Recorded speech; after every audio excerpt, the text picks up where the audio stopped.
नमस्कार, जय हिंद। मैं साहिल आर्या लक्ष्मी कॉरपोरेशन के एक नए वीडियो में आप सबका स्वागत करता हूं।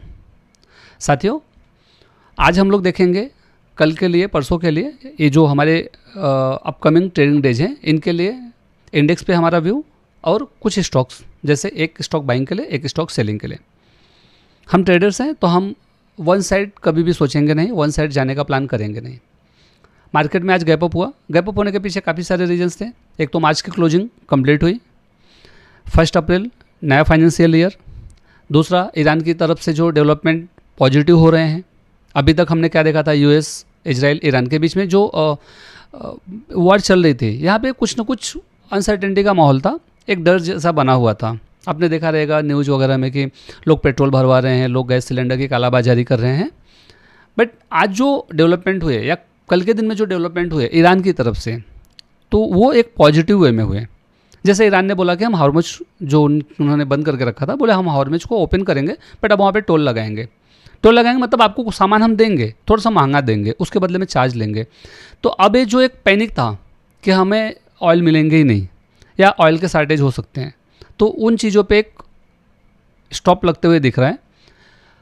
मार्केट ने उसको रिवॉर्ड किया, इंटरनेशनल मार्केट ने भी, फॉरेक्स मार्केट ने भी, हमारे इंडियन मार्केट ने भी। हम ट्रेडर्स हैं, हम चार्ट से बात करेंगे, हम चार्ट की सुनेंगे। तो हम चार्ट पे आते हैं। अगर निफ्टी के सबसे पहला डेली में हम एक जोन वेट कर रहे थे 21,880 का, जो कि हमारा 4 जून वाला लो था। हम इस जगह पे, ये जो ग्रीन लाइन आपको दिख रही है, हम इस जगह का वेट कर रहे थे, जो ऑलरेडी एक बार टेस्टेड है 4 अप्रैल को। बट हम वेट कर रहे थे कि प्राइस अगर यहाँ पे आती है तो एक अच्छा खासा रिबाउंड आएगा। प्राइस थोड़ा सा पहले से ही चल गई। ठीक है, देखते हैं। हमारा ये लेवल तो अभी भी इंटैक्ट है, हम यहाँ तक आने का इंतज़ार करेंगे। अगर हमें, अच्छा, मार्केट ऑलरेडी 15% करेक्ट हो चुका है, फिर भी अगर हमें कल को ये ना हो कि हम फोमो में आ जाएं कि चलो यहीं से प्राइस चली गई ऊपर, हमें मिला नहीं मौका बाइंग के लिए, तो अब हम नियर बाई, हम अपने बॉटम के नियर बाई हैं, तो हम यहाँ पे थोड़ा बहुत तो इन्वेस्टमेंट का प्लान कर सकते हैं। अगर हमने यहाँ पे 21,900 पे हमने बाइंग का प्लान किया, 1 लाख का, 2 लाख का, 5 लाख का, तो उसका 20% हम यहाँ से बाइंग की तैयारी शुरू कर सकते हैं, जिससे हमारा ट्रेड मिस ना हो। तो डेली के हिसाब से देखा जाए तो मेरे लिए एक अच्छा लेवल था 21,900 का, जहाँ तक प्राइस आई नहीं है, फिर भी जहाँ से प्राइस चल रही है अब हम उसी को रिस्पेक्ट करेंगे। आज की कैंडल निगेटिव है, नो डाउट। हमें लगा था कि इतना अच्छा खासा न्यूज है तो प्राइस ऊपर ही जाएगी और ग्रीन कैंडल बना के जाएगी। बट मार्केट हमेशा रिटेलर्स के जो कन्विक्शन होते हैं उसके अपोजिट ही चलता है मोस्ट ऑफ टाइम। आज प्राइस ऊपर ओपन होके नीचे क्लोज हुई है, एक रेड कैंडल बनी है। अब हम इसमें देखेंगे हमारे ट्रेडिंग के हमें कहाँ कहाँ पे अपॉर्चुनिटीज़ मिलती हैं। डेली के बाद हम आते हैं 75 मिनट पे। आप लोगों को पता है एक परफेक्ट कैंडल, एक पूरी कैंडल, कंप्लीट कैंडल हमें 75 मिनट में मिलती है। कैलकुलेट करके देख लीजिएगा, आपको जितने ट्रेडिंग आवर्स मिलते हैं वो 75 से आप डिवाइड करेंगे तो आपको कंप्लीट आवर्स मिलेंगे। वो 1 आवर में थोड़े से आपको डेटा मिस मिलते हैं, इसलिए नॉर्मल ट्रेडर्स जो फुल टाइम ट्रेडर्स है 75 मिनट के चार्ट को यूज करते हैं। 75 में मुझे कोई भी जोन नहीं दिख रहा है। मैं 15 मिनट पे आता हूँ। 15 मिनट के टाइम फ्रेम में सेम वही नीचे का जोन जो 21,900 की हमने बात की, उसके नीचे एक जोन है। प्राइस यहाँ पे आती है तो हम प्लान करेंगे अच्छी खासी बाइंग के लिए। बट अगर प्राइस यहीं से ऊपर निकल जाती है तो अब हमारे लिए सेलिंग का क्या एरिया होगा वो आप देख लीजिए। हमारे लिए पहला सेलिंग का एरिया बनेगा, अच्छा, लेवल मैं जो भी आपको दूंगा ये लेवल तब तक इंटैक्ट रहेंगे जब तक ये ब्रिज नहीं हो जाते। पहला एरिया होगा हमारा 23,880 का, एक सेलिंग का एरिया आएगा। अगर मुझे सेलिंग करनी है तो मैं यहाँ पे एक बार करूँगा, एक बार 24,267 पे करूँगा। देख लेता हूँ कि ये फ्रेश एरिया है। बिल्कुल, ये एरिया भी हमारा फ्रेश है, टेस्टेड नहीं है, एक प्रॉक्सिमल लाइन से ही नीचे निकल गई थी। दूसरा एरिया भी हमारा टेस्टेड नहीं है 24,277 का। तो हम इन दोनों एरिया में सेलिंग का प्लान करेंगे निफ्टी को। नीचे आता है ये हमारा जो डेली का डिमांड जोन है और उसके नीचे 15 मिनट का डिमांड जोन, इन दोनों को हम प्ले करने का प्लान करेंगे। ये हो गया निफ्टी का व्यू। बैंक निफ्टी को देखें तो बैंक निफ्टी एक्चुअली डेली में काफ़ी अच्छे जोन में आ चुका है। एक जो लेवल था 50,000 का साइकोलॉजिकल लेवल था।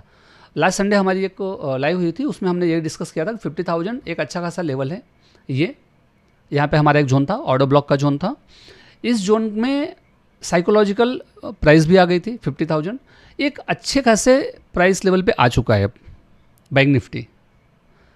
अब बैंक निफ्टी में हम सेलिंग का प्लान नहीं करेंगे। अगर इसमें हमें कभी भी मौका मिलेगा तो हम बाइंग की तैयारी करेंगे। तो डेली में अब ये सारे जो गैप्स हैं ये गैप फिल होंगे। अगर हम 75 मिनट पे देखें कि हमें कोई जोन मिल रहा है क्या, 75 पे फिलहाल ऊपर हमें कुछ भी जोन नहीं मिल रहे हैं।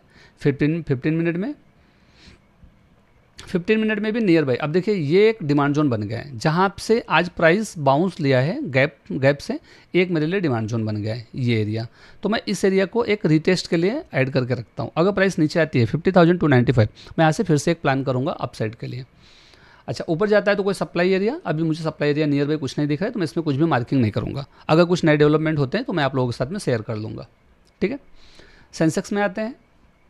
सेंसेक्स में सेम 15 मिनट के डिमांड जोन में प्राइस ने एंट्री दी है। डेली से देखते हैं पहला, डेली के डिमांड जोन में आया प्राइस, सेम वही निफ्टी वाला 4 जून वाला एरिया जो कि ऑलरेडी एक बार टेस्टेड था। निफ्टी में जोन थोड़ा सा नीचे था, सेंसेक्स में जोन को टच हो गए, प्राइस जोन में आई, वहीं से रिएक्शन आया है। अगर सेंसेक्स को डेली में देख के किसी ने ट्रेड लिया होता तो यहाँ से मतलब मंडे के दिन वो एक ट्रेड लेके जाता था, आज अच्छा खासा प्रॉफिट में होता था। 75 मिनट पे अगर आते हैं तो 75 में मल्टीपल जोन्स हैं, अगर देखा जाए तो उन्हीं मल्टीपल जोन्स का रिएक्शन है जो प्राइस ऊपर निकली है। बट ट्रेड हम एग्जीक्यूशन हमेशा 15 मिनट के टाइम फ्रेम में करते हैं। तो 15 मिनट के टाइम फ्रेम में देखें, सेम 15 मिनट के टाइम फ्रेम में भी एक जोन, मतलब एक कोइंसाइडिंग वाला जोन हो गया डेली के साथ 15 मिनट का। ऊपर अभी फिलहाल कोई सप्लाई जोन नहीं, क्यों? क्योंकि कंटिन्यू गैप बना के आ रही है प्राइस, तो ऊपर कोई सप्लाई जोन नियर बाय नहीं दिख रहा है। ऊपर मुझे एक लिक्विडिटी का एरिया दिख रहा है ये, तो मैं इस लिक्विडिटी वाले एरिया को as a supply zone mark करूँगा 78,394। मतलब अभी मेरे पास ये पूरा एक गैप है, मैं यहाँ पे ट्रेडिंग का प्लान करूँगा अपसाइड के लिए। और नीचे आती है प्राइस फिर से यहाँ पे रिटेस्ट के लिए, तो मैं फिर से एक छोटा सा एसएल, एकदम छोटा एसएल रखूँगा 71,601 पे एंट्री करूँगा। एसएल रहेगा मेरा 71,521 का, एक 70-80 पॉइंट की एसएल में मैं यहाँ पे ट्रेड प्लान करूँगा। तो ये हो गया कल के लिए या नेक्स्ट डे के लिए हमारा ट्रेड का लेवल इंडेक्स में। अब स्टॉक में बेस्ट जो मुझे लग रहा है एसबीआई और HDFC bank. HDFC bank daily के बहुत अच्छे जोन में आया है, जहाँ पे हमने ऑलरेडी मार्किंग करके रखी हुई थी। डेली 75 का जोन था।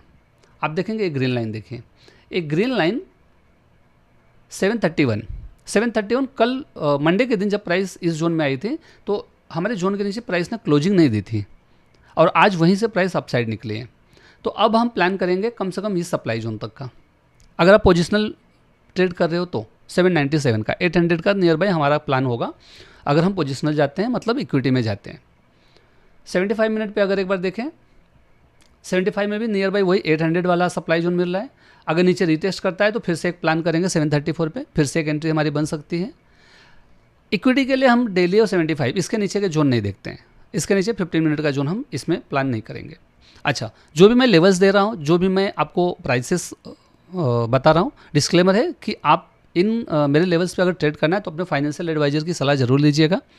मेरे लेवल्स जो है वो सिर्फ एजुकेशनल पर्पज़ के लिए हैं। इन लेवल्स पे मैं ट्रेड करूँगा या नहीं करूँगा वो मैं डिस्क्लोज नहीं कर सकता हूँ। फिर मैं चलो स्टेट बैंक का भी एक बार बता देता हूँ। SBIN एक अच्छा खासा प्राइस पे आ गया, प्राइस करेक्ट होकर टॉप से 1236 से नियर बाई 1000 आ गया। यहाँ पे हमारा एक डेली का जोन था जो मैंने मार्किंग ऑलरेडी करके रखी थी। डेली के जोन से थोड़ा सा पहले प्राइस ने रिएक्शन दे दिया आज न्यूज़ की वजह से।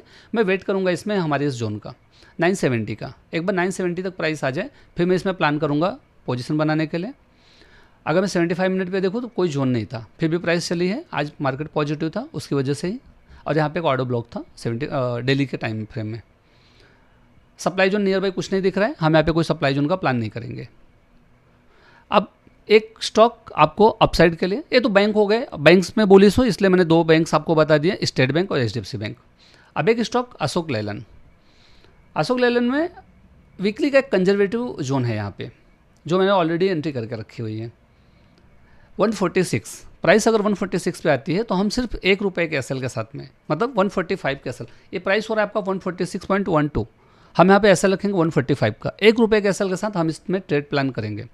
75 मिनट पे अगर हम जोन देखें कि ऊपर हमें कोई सप्लाई मिलेगी क्या, तो ऊपर हमें एक सप्लाई मिल सकती है, ये ऑलरेडी टेस्टेड है और एक न्यू फॉर्म सप्लाई जोन है 155 का। तो अगर मैं यहाँ पे प्लान कर रहा हूँ 142 पे 146 पे, तो 146 से 155 नियर बाई ₹9 का मेरा एक टारगेट होगा। प्राइस और नीचे आती है तो ये 75 मिनट वाले जोन को, जो कि ऑलरेडी टेस्टेड है, मैं यहाँ पर भी एक प्लान कर सकता हूँ 144.29। और इसमें एसएल मेरा क्या होगा 143.26। सेम ₹1 का एसएल यहाँ पर भी, मैं यहाँ पर भी एक एंट्री प्लान करूँगा, या अगर आप यहाँ पे एंट्री प्लान करो 146 पे तो एसएल यहाँ पे रख लो 143 पे। ₹3 का एसएल के साथ में आप इसको ट्रेड करो। ₹3 की जगह पे आपको 1:3, ₹9 का टारगेट आपका, फर्स्ट टारगेट आपका ₹9 का होगा, उसके ऊपर हम ट्रेल करेंगे। हम इतनी जल्दी इस ट्रेड को, क्योंकि मार्केट ऑलरेडी बहुत करेक्ट हो चुके हैं, प्राइस अच्छे जोन में आ चुके हैं। अब देखिए प्राइस जहाँ से नीचे आ रहा है, यहाँ पर हमारा एक सप्लाई जोन था, सप्लाई जोन में ही प्राइस टैप की और वहीं से नीचे आई है।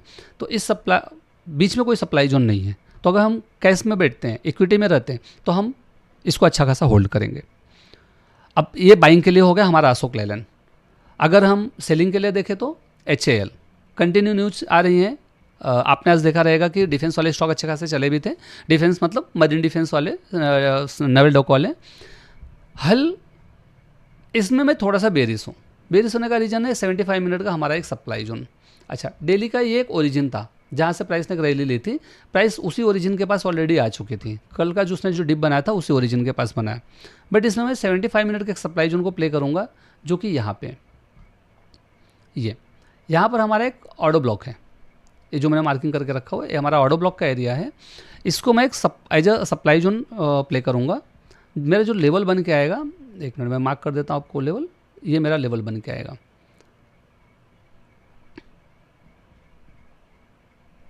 इस बेस कैंडल का प्रॉक्सिमल होगा आपकी एंट्री, डिजिटल होगी आपका एसएल। मतलब नियर बाय मैं एंट्री यहाँ पे करूँगा, टॉप पे करूँगा 3826 पे। एसएल मेरा रहेगा इसमें 10 से 15 रुपये का, उससे ज़्यादा मेरा एसएल होगा नहीं। 10 से 15 रुपये के एसएल के साथ मैं इसमें शॉर्ट का प्लान करूँगा। टारगेट मेरा 1:2, नॉर्मली हम हर ट्रेड में हमारे 1:3, 1:5 का टारगेट लेके चलते हैं। जितना हमारा एसएल रहेगा उसका 3 गुना हमारा टारगेट होगा। First target 1:2, 1:3, 1:5। जो एकदम सेफ ट्रेडर्स होते हैं, जिनको होल्ड नहीं करना है, जो इंट्राडे के लिए करते हैं, वो 1:2 में निकल जाते हैं। बट अगर आप इंट्राडे सेम डे नहीं निकल रहे हो, नेक्स्ट डे के लिए आप प्लान कर सकते हो, BTST कर सकते हो, तो आप इसमें 1:3, 1:5 का टारगेट लेके चल सकते हो। तो हमारे लिए आने वाले 1-2 दिन या फिर कल ही अगर आपके टारगेट आ जाते हैं, आप कैंसिल हो जाते हैं, तब तक के लिए हमारे ये इंडेक्स पे और स्टॉक्स पे मेरा व्यू रहेगा। थैंक यू, मिलते हैं नेक्स्ट वीडियो में। वीडियोज कोशिश करूँगा कंटिन्यू वीडियोज हैं, काफ़ी लंबा समय निकल गया, कुछ रीजंस थे। अब कोशिश ये रहेगी कि एवरी डे रात में आपको एक वीडियो मिल जाए, या मार्केट ओपन होने के पहले आपको एक वीडियो मिल जाया करे, मेरा व्यू मिल जाया करेगा। मेरे व्यूज़ के ऊपर अगर आप ट्रेड करना चाहते हो तो सबसे पहले अपने फाइनेंशियल एडवाइजर्स की सलाह ज़रूर ले लीजिएगा। मेरे व्यूज़ सिर्फ मेरे स्टूडेंट्स के लिए या एजुकेशनल पर्पज़ के लिए होते हैं, या फिर सिर्फ मेरे लिए होते हैं। मैं ये भी नहीं बोल रहा हूँ कि मेरे व्यूज़ के ऊपर मेरे स्टूडेंट भी ट्रेड करते हैं। मैं खुद भी ट्रेड करूँगा या नहीं करूँगा वो मैं डिस्क्लोज नहीं कर सकता हूँ। बट आपको अगर मेरे व्यूज़ के ऊपर ट्रेड करना है, मेरे लेवल्स पे ट्रेड करना है, तो अपने फाइनेंशियल एडवाइजर की सलाह ज़रूर लीजिए, क्योंकि ये लेवल सिर्फ और सिर्फ एजुकेशनल पर्पज़ के लिए। मिलते हैं नेक्स्ट वीडियो में, तब तक के लिए अपना ख्याल रखिए, ट्रेडिंग करते रहिए, प्रॉफिटेबल बने रहिए। थैंक यू, जय हिंद, जय महाराष्ट्र।